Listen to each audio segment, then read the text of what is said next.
안녕하십니까, 정희태입니다.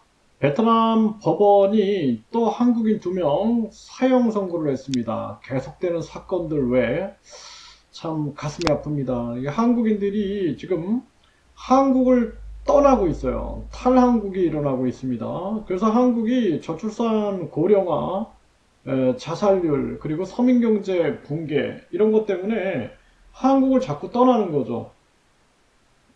그래서 많은 분들이 미국이라든지 호주라든지 뉴질랜드 이런 데로도 떠나고, 그리고 동남아 이제 태국이라든지 라오스라든지 베트남 이런 데로 떠나게 되는 거예요. 근데 이제 한국인들의 삶이 한국을 떠나서 탈한국 해가지고 해외 나갔을 때 그렇게 또 달라지지 않습니다. 네, 그리고 또 해외에서 잘 모르겠지라는 생각. 또 내가 말이 안 통하고 잘 안 보이는 거죠. 한국은 샅샅이 보여도 해외 나가면은 아주 뿌연 안개에 낀 것처럼 잘 안 보이는 거예요. 그러다 보니까 사람들이 쉽게 범죄에 노출되는 거예요. 그러다 보니 이렇게 또 사형을 선고받는 그런 사태가 또 터지게 된 겁니다. 네, 이 나우 뉴스에 보면은 한국인 2명 포함해서 마약사범 18명의 사형을 구형했다라는 거예요. 네, 이 베트남은 마약에 대해서는 아주 강력하게 처벌을 합니다. 그래서 여기 참 안타까운데 이 한국인 30대, 네, 강 씨, 그리고 김 씨는 63세인데 이 마약을 도운 거죠. 네. 그래서 중국인 리 씨를 도와서 40kg의 마약을 운반한 혐의. 네. 이것 때문에 사형 구형이 떨어진 거예요.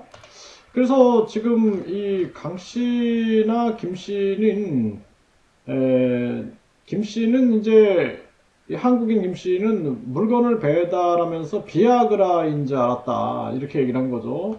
근데 결국에는 사형이 구형되는 이러한 사태가 벌어진 겁니다. 참 가슴 아픈 현실이 아닐 수가 없고, 이 조선일보 보면은 베트남에서 풍선 불었나요? 네, 이 베트남에 이런 식당이나 맥주집에 가면은 이런 풍선을 팔아요. 이게 한국 돈으로 한 1,000원 정도 하는데, 그런데 이게 이제 한국에서 불법이에요. 이 안에 이 정신을 붕뜨게 하고 취한 느낌이 에, 드는, 그러니까 웃음이 나온다라는 거예요. 그래서 결국에는 이걸 해피벌룬이다, 행복한 풍선이다 이렇게 얘기하고 있는데, 심지어는 밤 11시까지는 해피벌룬 공짜다, 네, 이런 식으로 해가지고 이러한 부분들이 이제 한국인들에게 노출이 되는 거예요.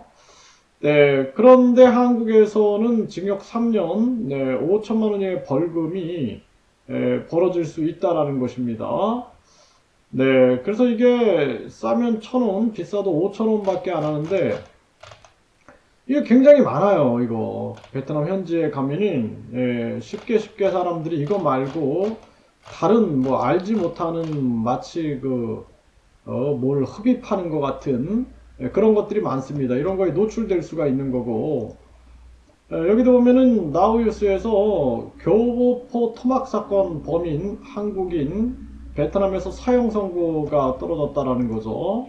네, 여기도 치민시 인민법원이 교민 가정 살해, 네, 한국인의 사형을 선고했다라는 거예요. 이것도 인사이드 비나에서 보도를 했죠.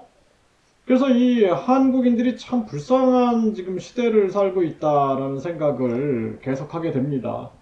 네, 한국인들이 뭐 해외 나가서, 또 베트남 같은 경우는 공산국가잖아요. 여기 나가서 사기도 굉장히 많이 당하고, 뭐 집안에 보관하고 있는 금고, 그쪽은 이제 금고 문화이기 때문에 금고가 털리고, 저도 금고가 털리는 사건을 2번 겪었어요.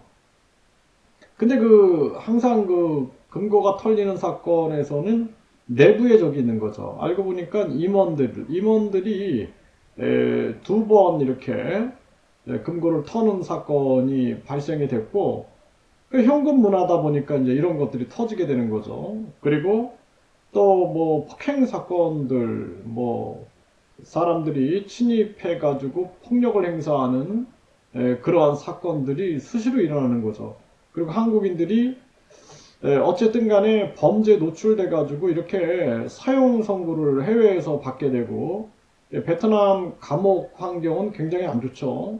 그 감옥 생활을 해야 되고, 그리고 나서는 사형을 선고받는, 사형이 쉽게 쉽게 집행되는 공산 사회주의 국가입니다. 그래서 한국인들이 그냥 베트남 가면은 처음에는 뭔가 좀 따뜻하고, 그리고 뭔가 사람들도 친절하고, 그래서 좋다 이렇게 생각할 수가 있는데, 위험이 곳곳에 도사리고 있어요. 네, 그래서 쾌락에 대한, 도박에 대한, 그리고 각종 범죄에 대한 위험이 끊임없이 도사리고 있는 곳이 베트남이다. 네, 그래서 베트남에 이제 한국인들이 무려 한 20만 명이 지금 살고 있다. 그리고 한국 기업들이 코로나 전만 해도 1만 개 한국 기업이 있었어요. 근데 그런 기업들도 보면은 많이 망합니다. 많이 망하고 대기업 외에 중소기업들은 거의 그냥 뭐 무덤이 되는 거죠. 중소기업, 자영업의 무덤이 되고 결국에는 한국으로 돌아오게 되는데, 한국에 돌아왔을 때는 또 한국에서는 또 적응이 안 돼가지고 또 고통을 겪는 경우가 되게 많죠. 네, 그래서 베트남 법원에서 한국인 2명이 또 사형 선고를 받았는데 참 안타깝고요. 한국 국내 상황 같은 경우에는 사기꾼들이 범람을 해서 정치, 경제, 사회, 문화, 그리고 종교 분야에 이 많은 사람들이 지금 거짓과 악행으로 먹고 사려고 하는 거죠. 살려고. 그러다 보니까 우리나라 국민들이 정치에도 희망을 못 느끼고, 또 경제에서도 희망을 느끼지 못하고, 결국에는 절망과 고통 속에서 해외행을 선택을 했는데, 해외에서도 녹록치 않는 그러한 삶을 살게 되는 것이죠. 참 가슴 아픈 현실이 아닐 수가 없고, 제가 이 영상 속에서도 일단 한국은 바로 정치를 바로 잡아야 될 것이며, 뿐만 아니라 종교범죄, 종교범죄 대책협의회가 출범이 돼서 종교범죄에 대해서도 엄단할 수 있게끔 해야 한다. 그래서 대한민국을 국민들이 살기 좋은 그러한 곳으로 만들어야 된다. 이것이 굉장히 중요한 우리 국민들의 소망이자 사명이다. 이렇게 생각을 하게 됩니다.